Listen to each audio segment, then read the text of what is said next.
একদিন এক কাক খুব তৃষ্ণার্ত হয়ে জল খুঁজতে বের হলো। সে অনেক উড়ল, কিন্তু কোথাও জল পেল না। শেষে সে এক বাগানে একটি কলসি দেখতে পেল।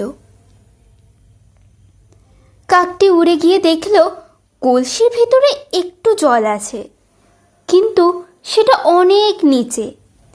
তার ঠোঁট দিয়ে সে জলে পৌঁছতে পারল না।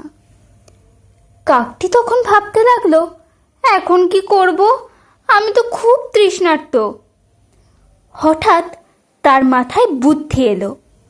সে আশেপাশে পড়ে থাকা ছোট ছোট পাথর কুড়িয়ে আনতে লাগলো। একে একে সে সেই পাথরগুলো কলসির মধ্যে ফেলতে লাগলো। ধীরে ধীরে কলসির ভিতরের নিচের জল ওপরে উঠে আসলো। কিছুক্ষণ পর জলের স্তর এতটা উপরে এলো যে কাকটি সহজেই জল খেতে পারল। তার তৃষ্ণাও মিটল, আর সে আনন্দে উড়ে চলে গেল।